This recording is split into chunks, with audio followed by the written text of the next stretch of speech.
Trevor, obviously the week went well that you're sitting here and listed as the starting quarterback, but take us through the week of your progression and how you felt maybe from day one.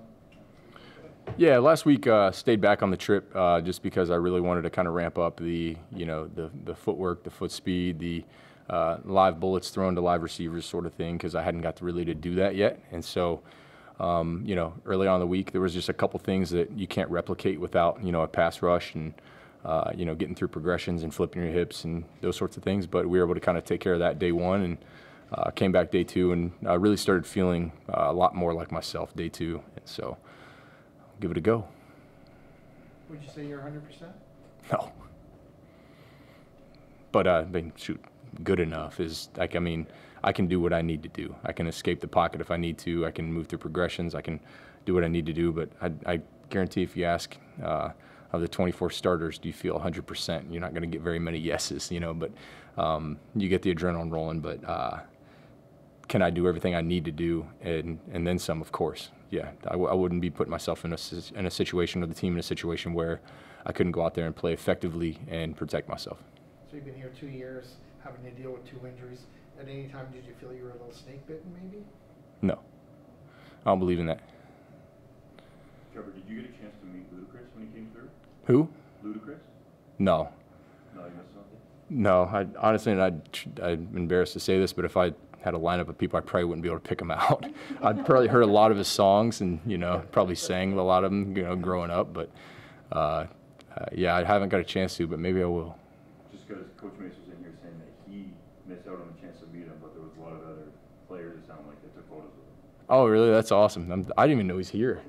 Yeah, so, yeah, maybe I've just been head buried too much in the sand here, getting ready for the game. But that's awesome. I didn't know he's here. No, you go. Is it reasonable or what are your expectations in terms of picking up where you left off? 6-game absence, but can you pick up where you left off? Yeah, I don't see why not. It's just about, making sure that you're trusting your progressions, taking what the defense gives you, and, taking your shots when they're given to you.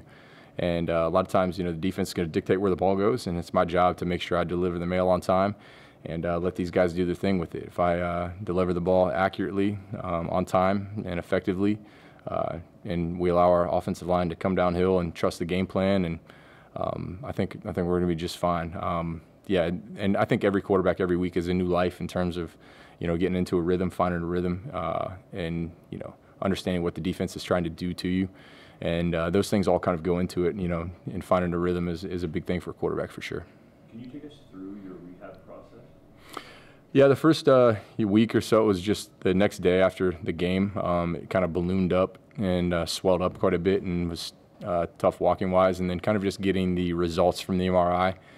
And once you get that, that's when you can start to attack the rehab. And so it was really just about getting the swelling down so that we could start getting more effective range of motion.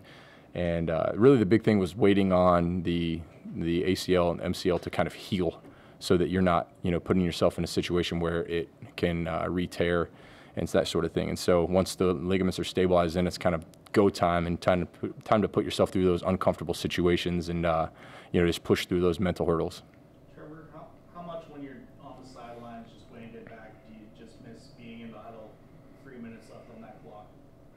Yeah, that's what you live for. And there was a couple of games where we had game-winning drives, and I tried to not say too much to Shea, because when he's playing, I want him to know he's driving the car. This is his vehicle. Go be the leader, the alpha.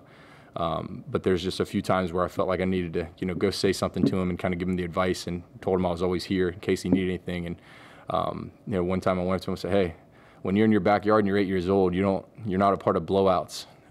You're down by 4, minute 10 left. The pressure's on. Those are the moments you live for. And the moments you live for is being in the huddle, being the man in the arena.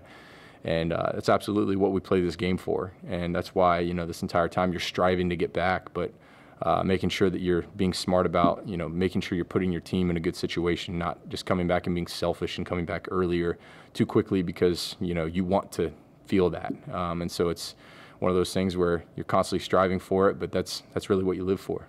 The kind of ups and downs of pro football as a quarterback, we see throughout the league, injuries, guys getting benched, moved in. So how much do you just appreciate these games at this point now to get as many as you can in? Yeah, it's on my way in today, I actually cried. I was crying in the car today on my way here, just thankful, just grateful. And my mom she just got in town last night, and she sent me a song about just like how fast life goes. And, you know, shoot, I'm 38 years old. I wanted to play a couple years of pro football so that I could build my resume to coach.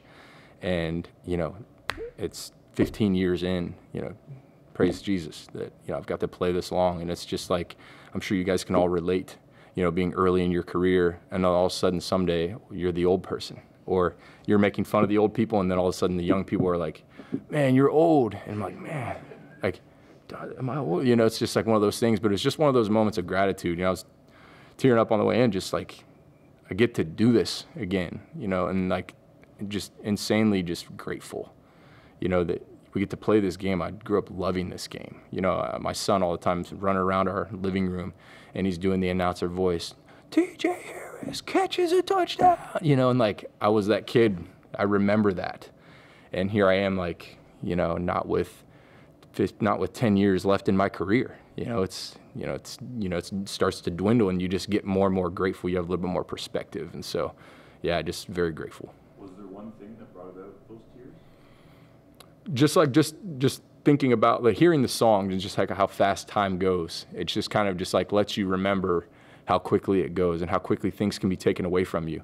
And a lot of times we start thinking about the future anxieties or past failures we've had, and we just sometimes it's good to think about how awesome things were, or the good old days, as they say, or to think about the game the next day. But it's also the most effective thing we can do is just sit here right now, be in the present moment, and work with a mental performance coach, Dr. Chantal Lessier, from my time in Ottawa. And sometimes we just talk about like being present. I wiggle my toes just to remind myself that I'm right here, right now, and being in this moment right now is really the most effective thing we can do, because then we can be present for other people. We can love other people.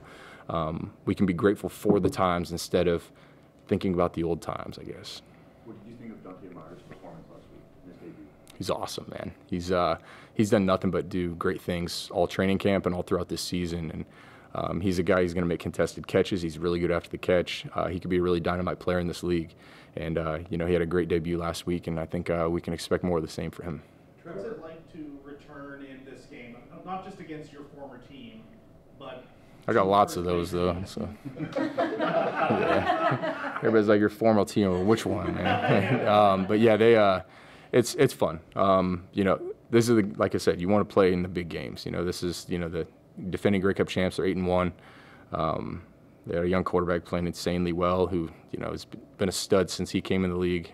Worked with Davis. He's just a great dude and an awesome football player.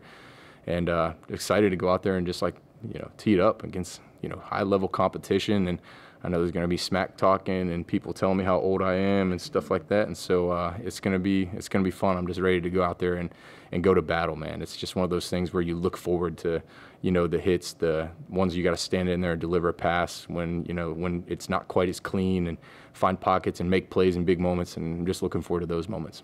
Trevor, counting the emotions as you did the day before the game, what do you think it's going to be like tomorrow when you're coming out of the tunnel, or the national anthem is playing, or even you wake up on game day? What are you anticipating in that regard? I think I take care of that stuff today, and then it's more or less just like be in the moment, be in the present moment, and do the best thing, do the next right thing that I can for the team. And so tomorrow, I'm not sure that it'll be emotional or anything of that nature. I'm just going to be thinking about what I need to do next to be effective for the team.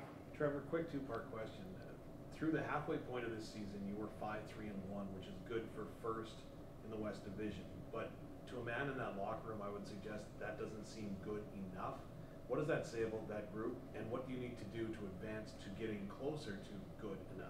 Yeah, I think it's good that we don't feel good about that, because that means our expectations are raised.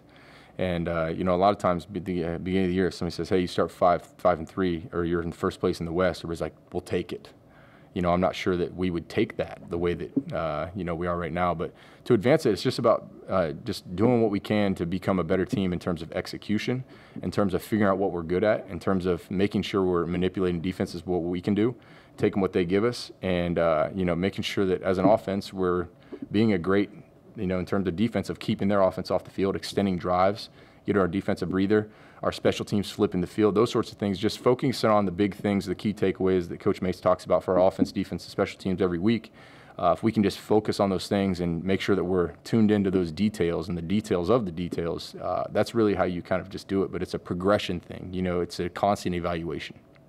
As one who's played here as a visiting player and has had to deal with the crowd noise, how much of a factor could that be tomorrow? How much of a factor would you like that? Yeah, there's not very many places where you have to worry about that in the CFL, and this is always one of them. It always takes up time in a meeting room during the week. It says the crowd will be a factor. We've got to use cadence. We've got to use silent cadence rather. We've got to practice this in games. And sometimes, you know, when you've got to use that silent cadence, that just little click of time where your head is down a little bit longer can make a little bit of a difference. And so we need the Rider Nation, the Rider Faithful to get out there loud and proud tomorrow and make it difficult on them. With the high level of competition you're facing, obviously this week, what challenges does the Montreal defense in particular pose? Northrop defenses are always going to be fast, physical, know what they love to do. When they play their coverages, they can play differently. Just because they play a certain coverage last week and they play the exact same coverage, their defenders can play things differently. They do a good job of route reading, understanding what you're trying to do. But that's why we watch film too, and we plan on being a problem for them as well.